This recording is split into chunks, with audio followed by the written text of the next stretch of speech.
लोकसभा चुनाव अंतिम चरण में है। छत्तीसगढ़ की बात की जाए तो 3 चरण में मतदान होना है और तीसरा चरण 7 मई को है। इसे लेकर चाहे बीजेपी हो चाहे कांग्रेस हो, सभी पार्टियां एड़ी चोटी का जोर लगा रही हैं। अगर हम वर्तमान की बात की जाए तो वर्तमान में कांग्रेस की क्या तैयारी है, उसकी चर्चा के लिए हमारे साथ मौजूद है कांग्रेस प्रदेश अध्यक्ष दीपक बैग जी, जो वर्तमान में बस्तर से सांसद भी हैं। आपका ईटीवी भारत में बहुत स्वागत है। जी जी, बहुत बहुत धन्यवाद। सबसे पहले आपसे जानना चाहेंगे कि छत्तीसगढ़ की बात की जाए 11 सीटों के, तो इस सीटों को जीतने की क्या रणनीति, क्या तैयारी है आप लोगों की? देखिए, अगर बात करें हम लोग, पहला चरण बस्तर में हुआ जी, फिर सेकंड चरण हमारे पास 3 लोकसभा सीटों पर। अगर दोनों चरणों की बात करें तो निश्चित रूप से कांग्रेस को फायदा जबरदस्त मिलेगा। आप देखेंगे इतने गर्मी के मौसम में इतने ज़्यादा धूप भी है, तापमान भी बहुत बड़ा है, उसके बाद भी बस्तर में देखिए इस समय मतदान ज़्यादा हुआ, वोट प्रतिशत बढ़ा है, और ये सेकंड चरण में भी देखेंगे वोट प्रतिशत बढ़ा है। तो कहीं ना कहीं इस समय वोट परसेंटेज का बढ़ना मतलब लोगों में उत्साहित है, लोग उत्साह है कि इस समय सरकार बदलना है और नई सरकार लाना है। मतलब सीधा सीधा ये है कि लोगों के मन में कांग्रेस के प्रति लगाव है और विश्वास है, भरोसा है। इसलिए इस समय बदलाव के लिए उन्होंने वोट किया है। और फर्स्ट और सेकंड चरण दोनों के मिलाकर देखें तो निश्चित रूप से कांग्रेस मजबूती के साथ चुनाव लड़ी और सेकंड चरण तक कांग्रेस पार्टी छत्तीसगढ़ में जीत रही है।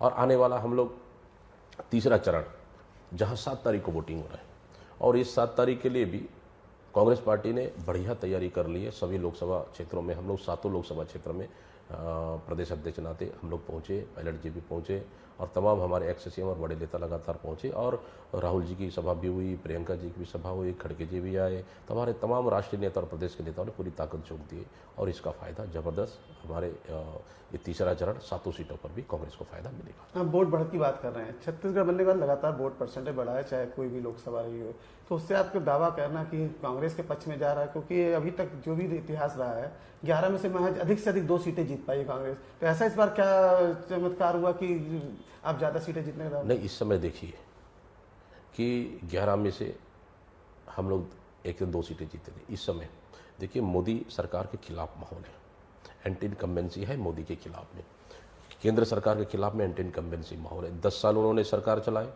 10 साल देश में चलाए, सत्ता में रहे, लेकिन उन्होंने जनता के बीच में जाने के बाद आज एक उपलब्धि नहीं बता पा रहे हैं। ना महंगाई की बात कर रहे हैं, ना बेरोजगारी की बात कर रहे हैं, ना रोजगार की बात कर रहे हैं, ना उन्होंने काले धन की बात कर रहे हैं, ना किसानों पे बात कर रहे हैं, ना महिलाओं पे बात कर रहे हैं उनके पास, या विकास पे बात कर रहे हैं। मतलब देश के लिए उन्होंने, उनके पास एक भी मुद्दा नहीं है। वो सिर्फ धर्म पे, मंदिर मस्जिद, भगवान, कभी तो मंगलसूत्र की बात करते, अब कल से तो पाकिस्तान भी एंट्री हो गया, जो चीज कमी था वो भी हो गया। मतलब सोच लीजिए, प्रधानमंत्री का भाषण सुनेंगे ना, उनका भाषण पूरी तरह से देश की असलियत मुद्दों से अलग है और भटक चुके हैं। कहीं ना कहीं दोनों चरणों के बाद देखें तो प्रधानमंत्री की बोली भाषा बदल गई है। समझ जाइए कि भारतीय जनता पार्टी के खिलाफ में सिर्फ छत्तीसगढ़ ही नहीं, पूरे देश में माहौल है। तो बीजेपी तो कह रही है हम विश्व गुरु बनने जा रहे हैं, जो 10 साल में काम किए हैं वो शायद आज तक कांग्रेस की 70 सालों की सरकारों ने किया, ऐसा दावा है। अच्छा है, विश्व गुरु बने, कौन उनको रोका है? 10 साल में तो महंगाई में विश्व गुरु बन गए हैं, 10 साल में रोजगार के मामले में रोजगार नहीं मिला, उसका विश्व गुरु बन गए हैं, 2 करोड़ लोग को नौकरी देना था वो नहीं मिला, उसका विश्व गुरु बन गए हैं, काले धन वापस आया नहीं, उसका विश्व गुरु बन गए। मतलब अपनी देश संभल नहीं रहा है, अरे विश्व का गुरु बनने चल गए। अच्छा है, मतलब भारतीय जनता पार्टी आखिर देश को किस ओर ले जा रही है? मतलब ये सबसे बड़ा चीज है। देश की अर्थव्यवस्था चौपट, देश को कर्ज में डुबा दिए, हमारी सीमाएं सुरक्षित नहीं है, प्रधानमंत्री अलग बोलते हैं, रक्षा मंत्री अलग बोलते हैं, गृह मंत्री अलग बोलते हैं।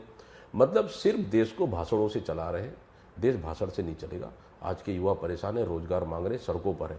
इस सरकार पर कई सैकड़ों पद, लाखों पद खाली होने के बाद भी युवाओं को रोजगार नहीं दे पा रही। मतलब सोच लीजिए कि सरकार सिर्फ भाषणों में चला रही है और असलियत में देखें तो देश को इन्होंने बर्बाद कर दिया इन 10 सालों में। इसलिए भारतीय जनता पार्टी पर जनता के बीच में जाने के लिए कोई मुद्दा भी नहीं है।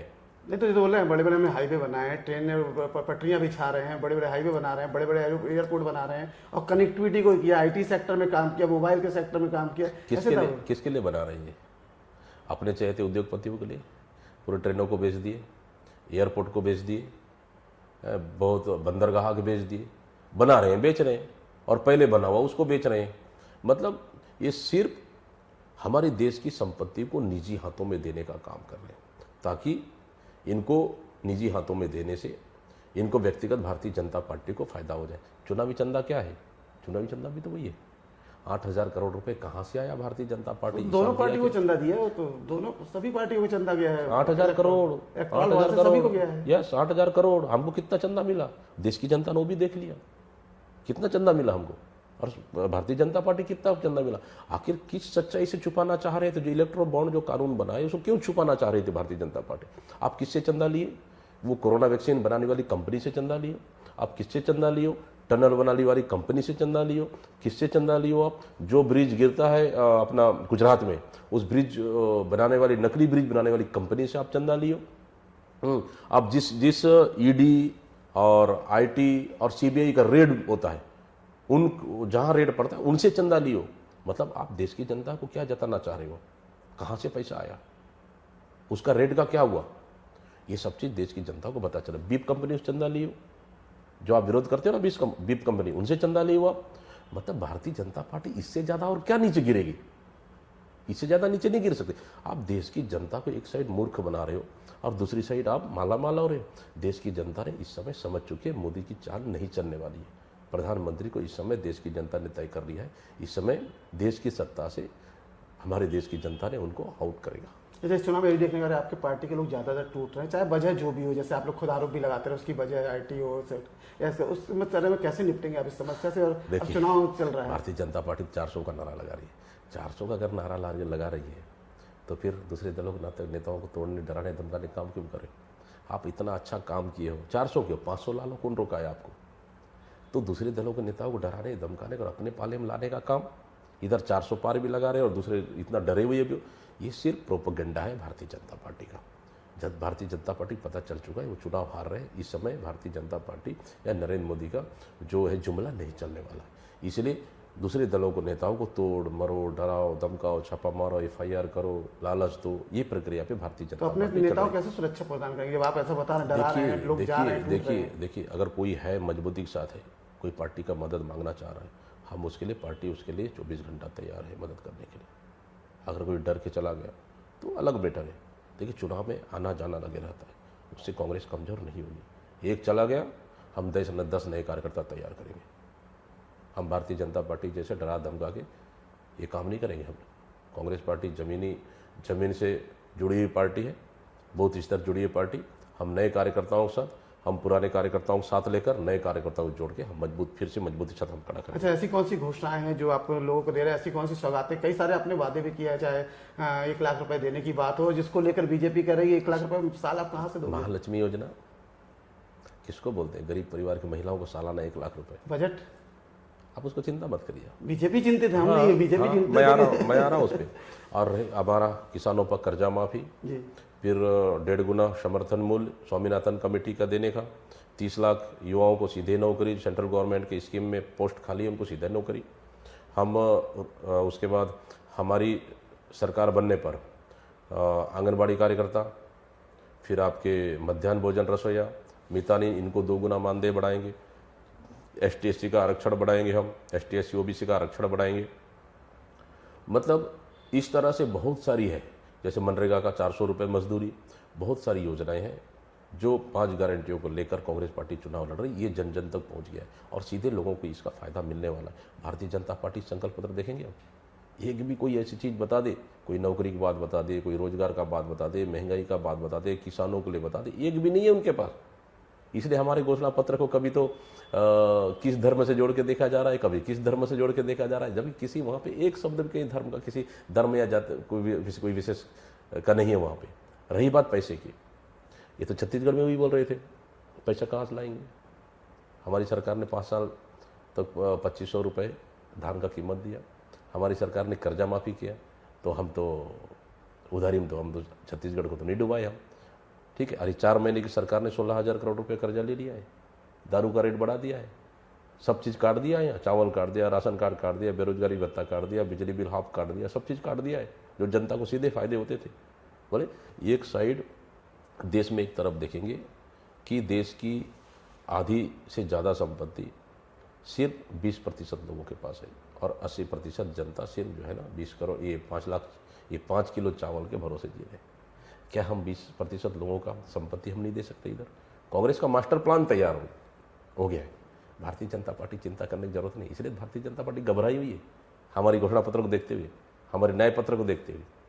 हिम्मत है अपना घोषणा पत्र हमारा घोषणा पत्र कंपेयर कर ले जनता के बीच में। नहीं, आपने भी उदाहरण दिया कि छत्तीसगढ़ में काम किए थे, जो कर्जा माफी किया गया, पैसे दिए गए, लेकिन उसके बाद भी तो जनता ने नकार दिया विधानसभा चुनाव में, उसकी वजह भी हो रही है और अब उसी केस को लेकर हम जा रहे हैं लोकसभा में। कई कारण है, कई कारण है। ये सच्चाई है, सरकार हम लोग इतना अच्छा काम करने पर सरकार नहीं बन पाई, दुख हम लोग को भी है। लेकिन यह है कि उसके कई वजह है, चुनाव सरकार नहीं बन पाने कई वजह है, कोई एक वजह नहीं है।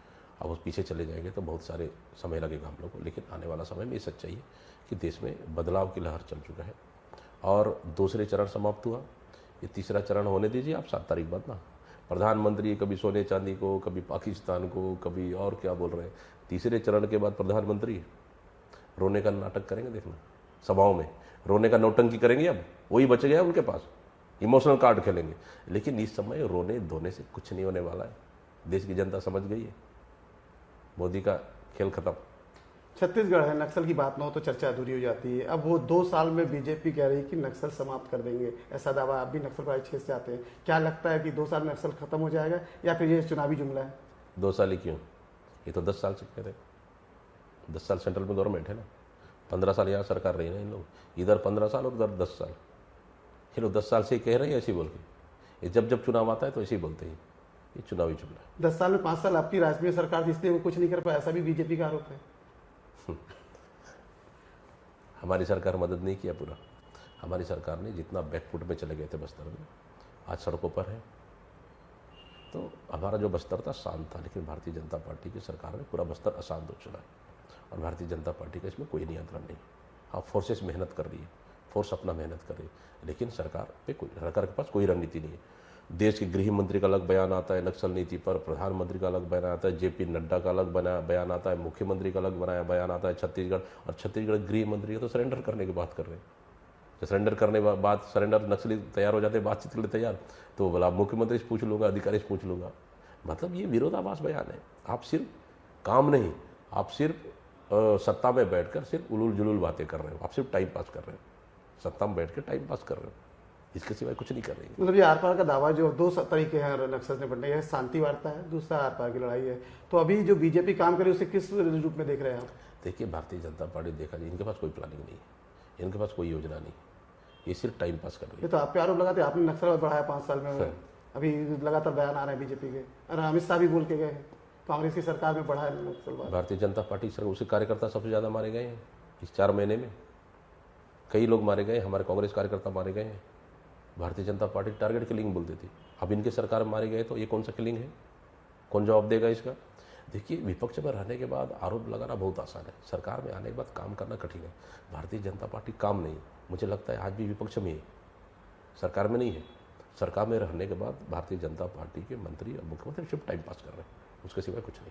अंतिम सवाल, 11 लोकसभा सीटों में से कितनी सीटों पर जीत रहे हैं या क्या समीकरण कह रहा है आपका? पहला चरण, दूसरा चरण और तीसरा चरण के वोटिंग के बाद आप देख लीजिए, 11 लोकसभा सीटों पर इस समय कांग्रेस भारतीय जनता पार्टी से ज़्यादा सीटें जीत कर रही है। तो ये थे दीपक भाई जी, जिन्होंने विस्तार से जानकारी दी चुनाव की रणनीति से लेकर नक्सल मुद्दे और उसके बाद कितनी सीटों पर जीत रहे हैं, कितनी मजबूत स्थिति है, इन सारी चीज़ों को लेकर जानकारी दी। इसके लिए आपको बहुत बहुत धन्यवाद। हम आगे और मिलेंगे दूसरे अतिथि के साथ और बात करेंगे विस्तार से, तब तक के लिए दी इजाज़त। कैमरा में थे सौ के साथ प्रवीण कुमार सिंह, ईटी भारत, रायपुर।